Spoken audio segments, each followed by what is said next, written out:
make a new type of news. New insights, new styles, and new topics every day. We are News Generation. Making news just for you. It's Friday, December 15th here in Seoul. I'm Shin Ye-eun, and you're watching News Generation. Joining me in the studio is Park Ki-hoon. Thank you for having me. Happy Friday. And now Song. Good morning. Now, both are here to speak on behalf of people in their 20s and 30s. As usual, let's start with our news feed, which covers different hashtags and news items that have been trending on social media over the past 24 hours. This year's UN Climate Change Conference has finally wrapped up. While participating nations couldn't agree upon a final draft for two whole weeks, the need to transition away from fossil fuels has been emphasized. As it always does, Bloomberg NEF measured 10 different target areas where governments need to make more progress to achieve the goals of the Paris Agreement. And this year, it gave the conference a 3.8 out of 10. This was 0.1 points higher than last year's COP27 in Egypt, but 2.2 points below the conference held in 2021. And moving on, the Military Manpower Administration has disclosed the information of hundreds of draft dodgers aiming to encourage able-bodied Korean men to serve their country faithfully. Officials released their names, age, and addresses. 355 people tried avoiding their mandatory military service last year. One of the people on the list was a son of a former minister-level official. Disclosing the personal information of draft dodgers first took place in July of 2015. Since then, more than 2,200 people's information has been disclosed to the public. And staying on local news, an amendment to the Wildlife Protection and Management Act forcing wild animal cafes in Korea to close down comes into effect from Thursday.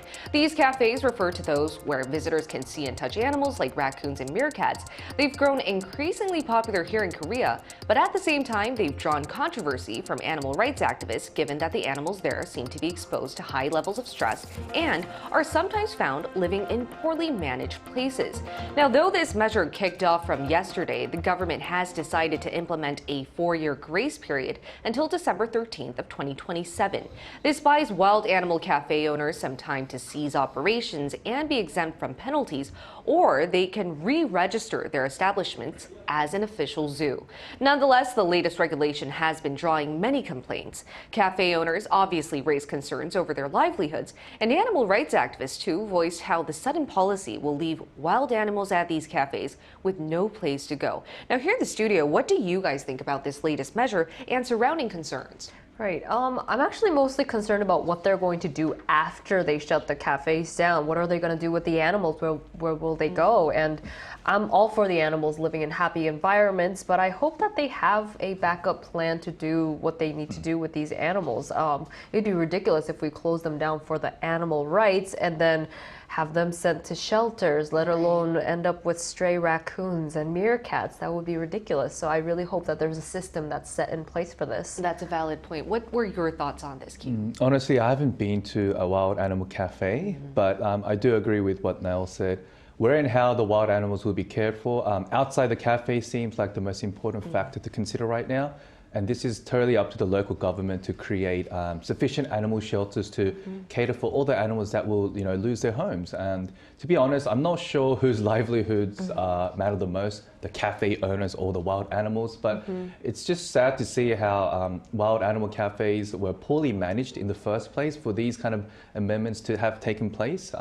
But I just hope, things become resolved within the 4-year grace period that benefit both the owners and the wild animals. Exactly. We'll have to see what happens throughout the 4 years that we have. In the meantime, that was our news feed for this Friday. Let's switch gears to our main discussion topic of the day now. Today, we're going to be exploring a growing global trend, the fear of adulting. More and more young adults around the world are grappling with the pressures of responsibilities and uncertainties that come with adulthood. My AI voice secretary will explain in detail. What does it mean to be an adult? Age. That doesn't seem to be the case for many around the world. Take Korea, for example. A survey of 1,000 young adults aged 19 to 59 found that more than half didn't consider themselves to be adults. They defined an adult as one who is altruistic and caring, and say that comes from maturity rather than age. Just because someone has reached what's considered the legal age of being an adult doesn't necessarily mean they see themselves as one. Now, this phenomenon isn't just seen here in Korea. Around the world, we're seeing more young adults with the fear of so-called adulting, or they still consider themselves as kids to the point that we're using words like Kidult, a combination of kid and adult, to identify ourselves. So let's start our discussion right here. Kyun, are there any figures that are adding weight to the claim that more young adults are really fearsome about adulthood? Sure. The survey conducted on 1,000 young adults that your AI voice secretary explained a few moments ago show that more than half didn't consider themselves as fully grown-up adults. To give more specific figures on people in their 20s and 30s that we can connect with more, let's take a look at the screen. As you can see, 66% of people in their 20s and 64% in their 30s do not think of themselves as an adult yet. I see. And 40% and 36% of them, respectively, actually fear becoming an adult. So I'm not sure if that really relates to us, but this is a big social change compared to the older generation, our parents' generation, where becoming an adult was mostly correlated to age. But nowadays, different factors have come into play to bring upon this kind of adult phobia. Exactly. In some sense, yeah. And I think there's so many reasons that now differentiate our generation from fearing adulthood compared to the previous generation. So Kyun, why don't we first talk about the reasons that our generation seems to be fearsome of adulting? You know, there are many reasons as to why young want to become young or stay young forever. One big factor could be the increase in housing costs. And the job instability in the labor market. Right. This led to many youngsters delaying marriage or not even thinking of having their own children since they couldn't own their own house. And you know, living an unstable present life, it was really hard for them to think ahead in the future, like our older generations. And in the past, you know, getting married and having a family was a natural part of the human life cycle, which in turn meant you became an adult with responsibilities because you had a family. However, unlike the older generation, instead of worrying and stressing over our bleak future, many youngsters built a strong sense of repulsion to becoming an adult and have opted to go back to the past and enjoy what they did as a kid in a very stress-free environment. And another social factor could be the aging population as well, and the longer lifespan, where youngsters start their professional careers much later in their lives compared to the past. So this leads to more people getting, I guess, married a little later and becoming a parent later as well in life. Hence, making it more difficult to become the so-called adult at our age compared to our parents did. Yeah, you know, but I was having this conversation with my dad a few days back, and he said, back in my days, we considered someone in their 20s to be an adult, but now they seem to be just babies. Just kids. And you mentioned a really good point. I think it has to do with our population being a super age society. By the year 2025, Korea is going to be joining a list of other countries to become a super age society where most of the population is 65 and up. But are there any other factors that back up the claim that we're afraid of becoming adults? Of course, this phenomenon of becoming a childish adult in a way is not just in Korea. Millennials have often used the term adulting, and that's actually apparently a millennial term that we started using. And it usually goes along with the phrase, adulting is hard. It's never, oh, adulting's a breeze, I'm adulting great. Nobody says that. But I think coming from a Korean context, I do think it adds a little bit of an Asian standard as well. I mean, earning your own money, getting married, having kids, and taking care of your parents, that's considered part of the 효도, which is something that a duty you fulfill for your parents. And there's also a phrase in Korean called 나이값 to explain this a little bit. That's so true. If you can't meet this certain standard that's called 나이값, it means that you're not respectfully or properly dressing your age or acting at your maturity level. You talk childish, you wear pink overalls at age 30. I think a lot of young people these days want to be kind of free from that standard, want to be, their own person at their own pace. And so it may seem like we're afraid to fit this adult standard that we used to have, dressing up a certain way, getting married and having kids by certain ages. Yeah, but to play devil's advocate, I think our generation should definitely, redefine what an adult should be like. Yeah, for sure. We mentioned so many times on the show that there's so many different socioeconomic factors that are leading us to live different lives compared to our parents. For instance, Ki-hoon mentioned this with rising house costs. Not a lot of people are or can get married, which is why a lot of people are choosing to live with their parents and becoming kangaroo babies, as we mentioned before in our previous episodes. And that leads me to my next question. As a kangaroo baby myself, who's still living with her parents, do you guys consider yourselves to be adults? And if so, how do you define what it means to be an adult? Starting with you, Ki-hoon. I may look like an adult on the outside. Yeah. I'm not too sure about the inside. If the social definition of an adult is getting married, having kids, and being wealthy, then I'm still a baby with an adult face for now. But on a more personal note, besides age, I think a true adult could be someone who listens more, knows when to apologize sincerely, praises others instead of criticizing them, and someone who can give like genuine advice to other people when they really need that kind of advice. And I try to be more mature with my words and actions by becoming a better me today compared to me yesterday. So Wow. I think that's my kind of definition of becoming an adult. Ki-hoon, you're in the early steps of adulthood now. You're getting there. Finally. Coming from you. Coming from a younger person. Anyway, what about you now? I think generally speaking, in the past, we defined adult as reaching a legal age of 18 or, just international age of 18. But I think the Korean word 어른 is a little different from just legal adult because there's 어른 and 성인, which means legal adult. So there's this expectation to be, kind of be responsible for yourself and even have a family that you're responsible for, have children that you can take care of, and kind of be a functioning, contributing member of society. You're useful to other people. Right. So it's more about maturity, responsibility, being a good listener. There's so many traits. And based on our definitions of what an adult is, many, including myself, are afraid of the process of becoming one. And to find out whether our viewers could relate, we asked whether they have this fear of adulting too. Take a look at the screen to find out what 3 of them had to share with us. Let's start with Tiras Bell. Tiras Bell said, yes, I'll be 24 in 5 months. And it feels like only yesterday that I turned 18. I'm slowly but surely figuring out the whole adulting thing, and it's kind of scary, but I'm learning. Go Takata said, I don't see adulthood as something to fear. It's an exciting phase filled with new challenges and opportunities to learn and grow. I can't wait to see what the future holds. Amazing Traveler said, adulthood isn't a light switch that suddenly turns on at a specific age. It's a gradual transition and everyone experiences it differently. While I may have some adult responsibilities, I acknowledge the childlike aspects of myself. Now, based on all of our viewers' comments there, here in the studio, what do you two think? Are you two personally afraid of adulting then? I think Go Takada said it correctly. It's not something to fear, but rather something to look forward to with a lot of excitement, because it is a new phase in your life and perhaps the most interesting and successful phase, or that's what I think at least. So I'm very keen to see how much I grow in the years ahead. Right. What about you now? I think Amazing Traveler said that adulthood isn't like a light switch that you just go boom and then one day you are an adult. It's a gradual change, you're growing.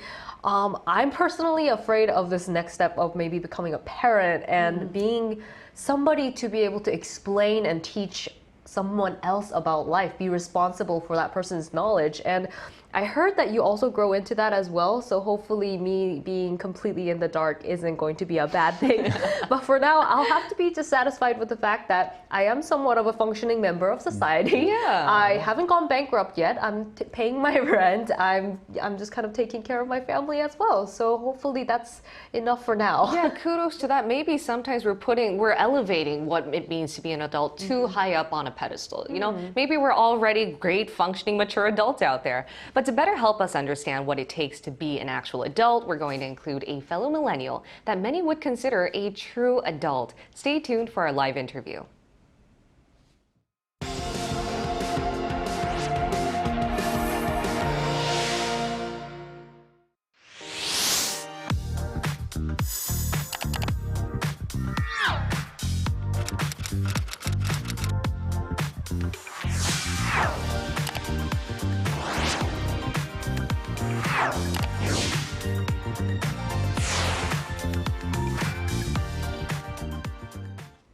Joining us today is Swan Park, a content creator living in Yeoju, Korea. We've had him on our show a few times, and he's got married at 24 and now has two beautiful children, as he explained to us before.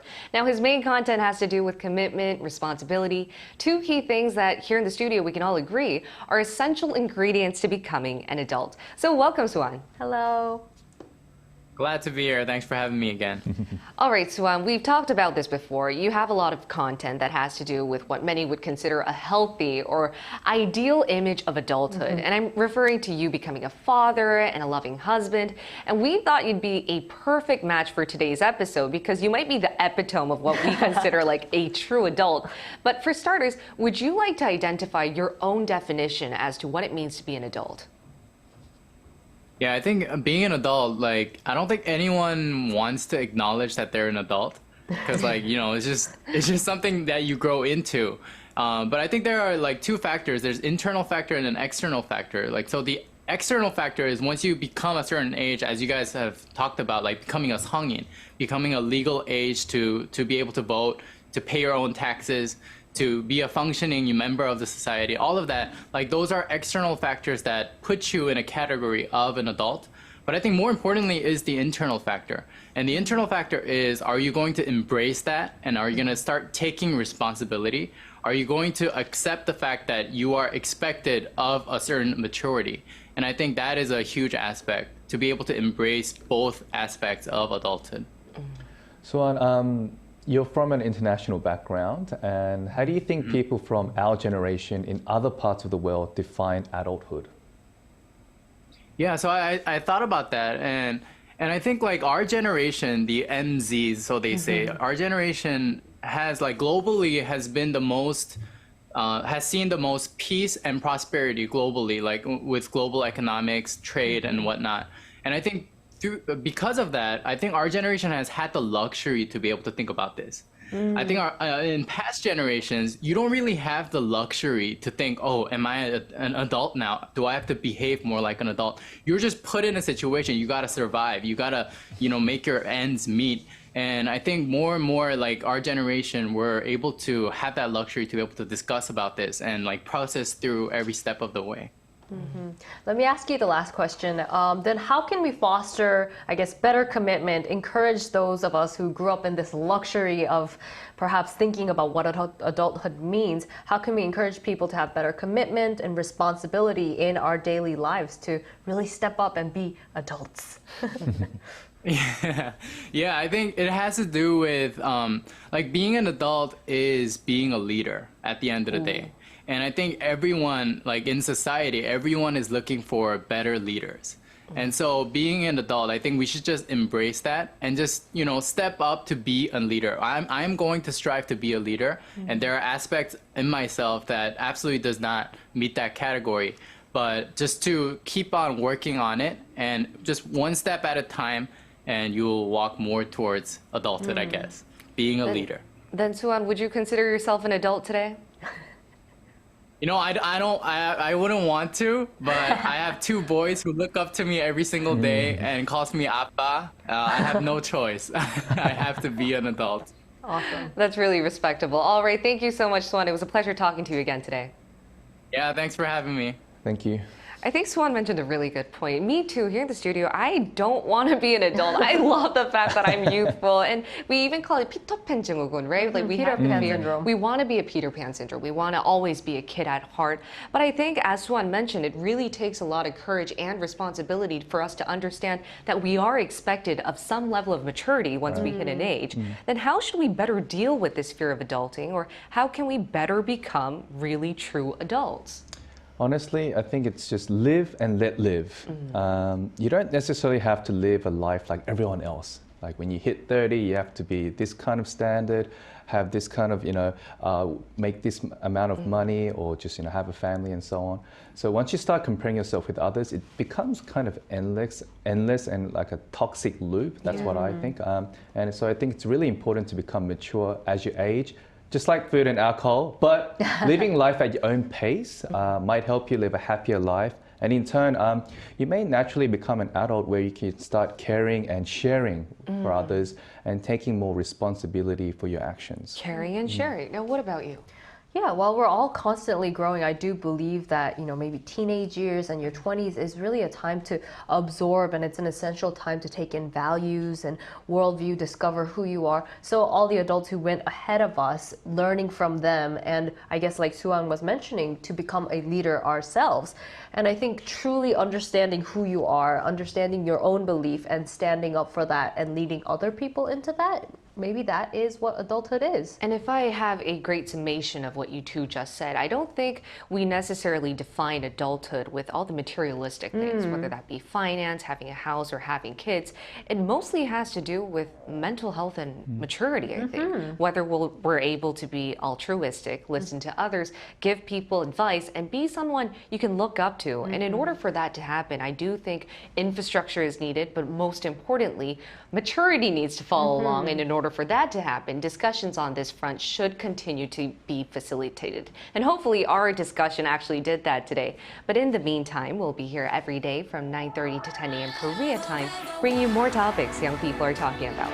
Special thanks to Park Ki-hoon Always a pleasure. and Nao-song. No problem. All right, thank you everyone for watching. Have a great weekend, and we'll see you on Monday. We are News Generation.